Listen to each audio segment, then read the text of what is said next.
Primeiro, é porque sempre eu tenho essa vontade desde criança de ser político, né? Aí, por hora, sou pré-candidato, a deputado federal, como vocês sabem, e estamos aí junto, né? Para construir, cada vez mais melhorar as coisas que está precisando, né?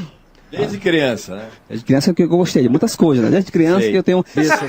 Você sabe o que é um deputado federal? Você sabe o que é? Eu não sei como tô lá dentro ainda, não sabia, viu? Ah, você só vai saber quando você estiver lá dentro. Todos esses para trabalhar quando pega na enxada. Sabia disso? Você entrou nessa loucura, isso pode ser uma loucura, de querer ser deputado federal.